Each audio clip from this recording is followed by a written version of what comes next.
Hello students, today we are going to discuss the electric field due to two parallel sheets of equal and opposite charge. We have taken here two parallel infinite plane charges, non-conducting sheet A and B having charge positive and negative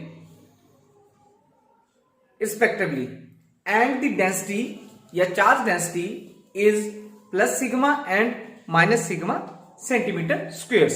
plate A पे plus sigma charge density है और negative plate जो B है उस पे minus sigma centimetre square charge density है. So the electric field intensity due to sheet A E A is equal to sigma upon 2 epsilon naught. अब ये कहां से लिया था हमने 2 एप्सिलॉन नॉट, क्योंकि पिछले आर्टिकल में हमने क्या किया था, electric field due to a non conducting sheet of charge का एक आर्टिकल्स किया था एक, ठीक है. उसमें हमने जो रिजल्ट्स निकल के आया था वो क्या था, E is equal to sigma upon 2 epsilon naught. तो वहां से हमने ये उठाया शीट ए और शीट बी के लिए electric field intensity due to sheet B that is E B is equal to minus sigma upon epsilon naught. अब देखो हम इन दोनों में एक में पॉजिटिव चार्ज है और एक में नेगेटिव चार्ज है.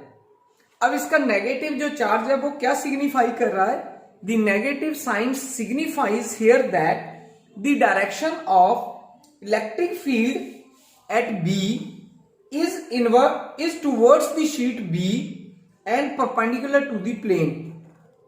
It means that the magnitude of EA minus magnitude of EB. तो इलेक्ट्रिक फील्ड निकल के आ जाएगी हमारे पास, right. So in this case we have three regions, region 1, 2 and 3 as shown in figure, right. The electric field intensity due to both sheets A and B in the region 1. तो E is equal to EA minus I cap plus EB I cap. तो sigma upon 2 epsilon naught minus I cap plus sigma upon 2 epsilon naught I cap is equal to 0, क्योंकि cancel out हो गए दोनों. The electric field intensity due to both sheet A and B at a point in the region second. तो then E is equal to E A I cap plus E B I cap is equal to किसके बराबर आ जाएगा, sigma upon epsilon I cap. Or sigma is equal to E is equal to sigma upon 2 epsilon, क्योंकि 2 से 2 cancel हो गए, क्योंकि आई एक था ई दूसरा था, दोनों हमने ऐड कर लिए तो 2 हो गए. अब 2 से वो कैंसिल हो जाएगा तो हमारे पास क्या आ जाएगा, सिग्मा अपॉन एप्सिलॉन आ जाएगा हमारे पास, right. The electric field intensity due to both sheet A and B at a point in the region third EA is equal to EAI cap plus EB minus I cap is equal to 0. The electric field intensity in a region between two equally and opposite charges parallel sheet E is equal to sigma upon epsilon naught. However, the electric field intensity in a given region to the left of the positively charged sheet and the region to the right of the negatively charged sheet is 0. Let's continue to electric field due to charge conductor. In this case, let us consider a charge conductor of irregular shape. As in front of you, let sigma be the surface charge density. Surface charge density may be defined as the charge per unit area of the charged conductor. We have taken a Gaussian surface in the form of a cylinder whose half portion is embedded in the conductor and half portion outside the conductor, जैसा कि आपके सामने आपको दिखाई दे रहा है. The Gaussian surface has 3 parts, 2 circular ends and 1 curved position. The electric field E is perpendicular to the surface of the conductor and directed outwards. Since electric field E inside the charged conductor is 0, so no electric flux is linked with one circular end of the Gaussian surface inside the conductor. The electric field is perpendicular to the curved portion of the Gaussian surface कौन सा गाजियन surface? जो हमने cylindrical लिया हुआ इस case में। So no electric flux is linked with the curve portion of the Gaussian surface. The electric flux is linked with only the circular end of the Gaussian surface outside the conductor. So a small element of the area vector ds of the circular and the Gaussian surface outside the conductor।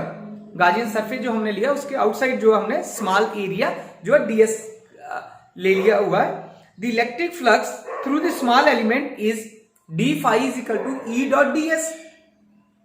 Total electric flux through the circular end of the Gaussian surface is given by phi is equal to close surface integral E dot ds।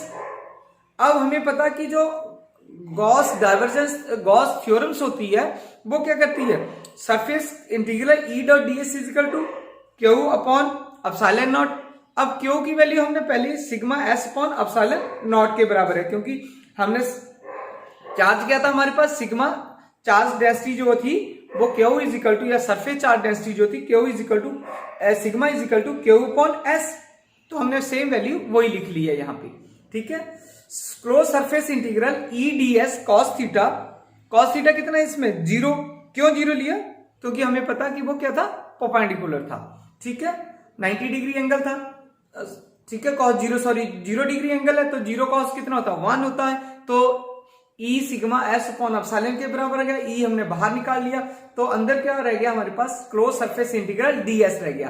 तो is equal to sigma s upon epsilon naught E into S is equal to sigma S upon epsilon naught. और S से S cancel हो गया, हमारे पास क्या बच गया? Electric field जो इंटेंसिटी है या इलेक्ट्रिक फील्ड जो बची है is equal to sigma upon epsilon naught बच गई है। Electric field is perpendicular to the surface of the conductor. तो E इज इक्वल टू किसके बराबर हो गया? Sigma upon epsilon naught n cap. n क्या है? n is nothing but here is unit vector and perpendicular to the surface of the conductor, ठीक। Next article है हमारे पास जो बहुत इंपॉर्टेंट है और एग्जाम में मोस्ट ऑफ द टाइम्स आता है, वो था drive Coulomb's law from Gauss law. ये बहुत इंपॉर्टेंट है आर्टिकल्स हमारे पास।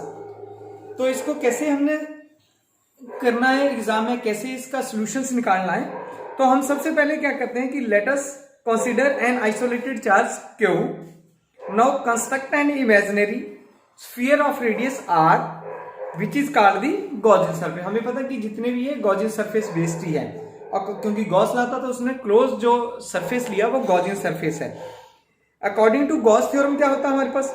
The electric field intensity at point P due to a point charge Q on the Gaussian surface as shown in figure is given by close surface integral S E dot ds is equal to Q upon epsilon naught.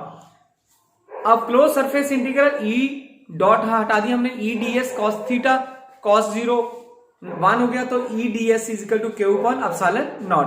तो E बाहर आ गया, then surface integral of ds is equal to Q upon 4 pi epsilon. अब हमें पता कि surface जो integrals होता है वो किसके बराबर है? 4 पाई r स्क्वायर के। तो E into 4 pi r square is equal to Q upon epsilon naught. तो then we have E is equal to Q upon 4 pi epsilon naught R square, इसके बराबर आ गया।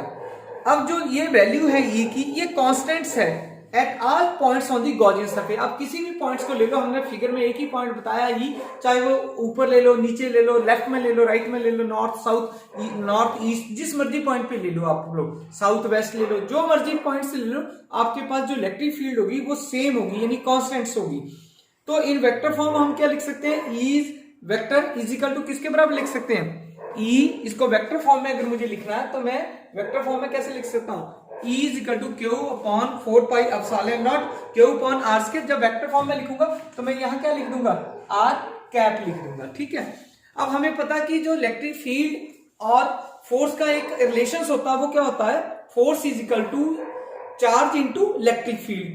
तो अब हमें क्या करना पड़ेगा इस केस में? Let us put a point charge Q naught at the point P, then F is equal to E Q हो गया नॉट, अब ई की वैल्यू हमारे पास ऊपर है तो हमने वो वैल्यू यहां पुट कर दी, तो एफ इज इक्वल टू क्या हो गया, क्यू अपॉन या 1/4 पाई एप्सिलॉन नॉट Q1 या Q2 लिखते थे यहाँ मेरे पास है Q into Q naught R square R cap. ये क्या हो गया, हमें पता है कि यही तो कूलम्ब्स लॉ होता है, यही हमने डिड्यूस करना था। आपको क्वेश्चन ये भी आता है कि deduce Coulomb's law from Gauss law या deduce Gauss law from Coulomb's law. तो अब हमने क्या करना है, जो बैकवर्ड डायरेक्शंस में ऊपर चले जाना है यहां से, ठीक है।